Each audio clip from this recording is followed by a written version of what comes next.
नमस्कार दर्शकों, बात आज के चैनल के कार्यक्रम खबरदार खबरों में आपका स्वागत है। आपको बता दें कि इस कार्यक्रम में हम आपको देश दुनिया की दमदार खबरें संक्षिप्त में बताएंगे। तो लीजिए आज की खबरदार खबरें। भारत के प्रधानमंत्री नरेंद्र मोदी को गुयाना ने अपने सर्वोच्च राष्ट्रीय सम्मान से सम्मानित किया। राष्ट्रपति डॉक्टर मोहम्मद इरफान अली ने प्रधानमंत्री नरेंद्र मोदी को वैश्विक समुदाय के लिए उनकी असाधारण सेवा, राजनीतिज्ञता और भारत गुयाना संबंधों को गहरा करने में योगदान के लिए गुयाना के सर्वोच्च राष्ट्रीय पुरस्कार द ऑर्डर ऑफ एक्सीलेंस से सम्मानित किया। वहीं डोमिनिक ने भी पीएम मोदी को सर्वोच्च सम्मान प्रदान किया था। महाराष्ट्र विधानसभा चुनाव के लिए कल शाम मतदान संपन्न होने के बाद इलेक्ट्रॉनिक वोटिंग मशीन को नागपुर के स्ट्रांग रूम ले जा रही एक कार पर कांग्रेसी कार्यकर्ताओं ने हमला कर दिया। हालांकि इस हमले में कोई नुकसान नहीं पहुंचा है। पुलिस ने बताया कि यह एक्स्ट्रा ईवीएम थी जो मतदान में काम में नहीं ली गई थी। इसे जरूरत पड़ने पर उपयोग में लाने के लिए रखा गया था। कुछ जोनल ऑफिसर अपनी गाड़ी से जेरोक्स कराने के लिए बाहर निकल गए थे, तभी कुछ लोगों की गाड़ी पर नजर पड़ गई। उसी गाड़ी में ईवीएम मशीन थी। तुरंत कांग्रेसी राजनीतिक पार्टी के कार्यकर्ताओं ने उसे रोककर नारेबाजी शुरू कर दी और गाड़ी पर पथराव भी किया। केंद्रीय मंत्री गिरिराज सिंह ने झारखंड और महाराष्ट्र में दोनों राज्यों में डबल इंजन की सरकार बनने की बात कही है। बुधवार को दोनों राज्यों में विधानसभा चुनाव के लिए मतदान होने के बाद केंद्रीय मंत्री ने दोनों राज्यों में एग्जिट पोल के पूर्वानुमानों के बारे में संवाददाताओं द्वारा पूछे जाने पर कहा, हम एग्जिट पोल पर विश्वास नहीं करते। उन्होंने कहा कि झारखंड में भाजपा सत्ता में आएगी और वहां सरकार बनने पर बांग्लादेशी घुसपैठियों को बाहर निकाल दिया जाएगा। भारत के प्रधानमंत्री नरेंद्र मोदी को सिख अलगाववादी हरदीप सिंह निज्जर की हत्या की कथित साजिश के बारे में जानकारी होने का दावा करने वाली कनाडाई मीडिया की खबर को बदनाम करने वाला अभियान करार देते हुए इसकी कड़ी भर्त्सना की गई। विदेश मंत्रालय के प्रवक्ता रणधीर ने कहा कि ऐसे हास्यास्पद बयानों को उसी तरह से खारिज किया जाना चाहिए जिसके वे हकदार हैं। इस तरह के बदनाम करने वाले अभियान हमारे पहले से तनावपूर्ण संबंधों को और नुकसान पहुंचाते हैं।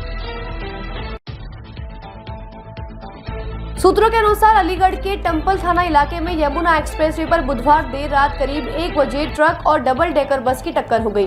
हादसे में 5 यात्रियों की मौत हो गई जबकि 15 यात्री घायल हो गए। जानकारी मिली है कि प्रतापगढ़ की कृष्णा ट्रैवल्स की डबल डेकर बस दिल्ली से आजमगढ़ और मऊ के लिए जा रही थी। यमुना एक्सप्रेसवे पर 56 नंबर पॉइंट पर पहुंचने पर वह एक ट्रक के पीछे जा घुसी, जिससे एक साइड से बस के परखच्चे उड़ गए। बताया गया कि एक्सप्रेसवे पर बस तेज गति से चल रही थी, जिससे ड्राइवर बस से नियंत्रण खो बैठा। मुख्यमंत्री मोहन यादव की अध्यक्षता में हुई मंत्रिमंडल की बैठक में मध्य प्रदेश लोक न्यास अधिनियम 1951 के तहत श्री कृष्ण पाथेय न्यास के गठन का निर्णय लिया गया। मुख्यमंत्री ने बताया कि यह न्यास भगवान कृष्ण से जुड़े स्थलों को तीर्थ स्थलों के रूप में विकसित करेगा। न्यास में 28 सदस्य होंगे, जिनमें 23 पदेन न्यासी सदस्य और 5 विशेषज्ञ और गैर आधिकारिक न्यासी सदस्य के रूप में नामित किए जाएंगे। गैर सरकारी न्यासी सदस्यों का कार्यकाल अधिकतम 3 वर्ष का रहेगा। मणिपुर में हिंसा बढ़ने के बीच केंद्रीय सशस्त्र पुलिस की 8 कंपनियां बुधवार को राज्य की राजधानी इम्फाल पहुंची।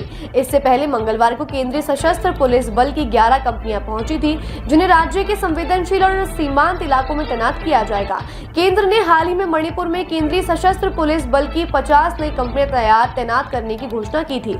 इम्फाल घाटी में कर्फ्यू में कोई ढील नहीं दी गई है। बता दें, अभी भी संप्रदायों में तनाव जारी है। पीएम मोदी की चाइनीज राष्ट्रपति से रूस के कजान में मुलाकात के बाद बदलाव दिख रहा है। विदेश मंत्री एस जयशंकर ने अपने चीनी समकक्ष वांग यी से ब्राजील में G20 से इतर मुलाकात की थी। अब रक्षा मंत्री राजनाथ सिंह ने अपने चीनी समकक्ष से मुलाकात की है। इन मुलाकातों में एक बात कॉमन नजर आई, वो ये कि चीन का बदला सुर है। अमेरिकी चुनाव में ट्रंप की जीत का डर चीन पर साफ नजर आ रहा है। भारतीय उद्योगपति अडानी पर अमेरिका में निवेशकों के साथ धोखाधड़ी का आरोप लगा है। उन पर आरोप है कि उन्होंने भारतीय उपमहाद्वीप में सौर परियोजनाओं के अनुबंध और वित्त पोषण हासिल करने के लिए बड़े पैमाने पर रिश्वत दी और यह बात उन्होंने अमेरिकी निवेशों में छिपाई। अडानी के साथ जिन अन्य लोगों पर आरोप लगे हैं, उनमें उनके भतीजे और अडानी ग्रीन एनर्जी के कार्यकारी निदेशक सागर अडानी और कंपनी के मुख्य कार्यपालक अधिकारी विनीत जैन शामिल हैं।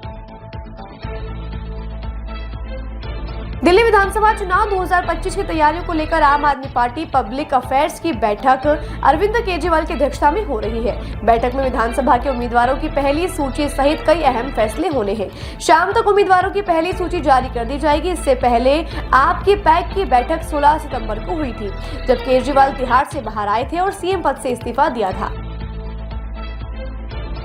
खबरदार खबरों में आज के लिए बस इतना ही। कल फिर नई खबरों के साथ हम होंगे आपसे रूबरू। नमस्कार।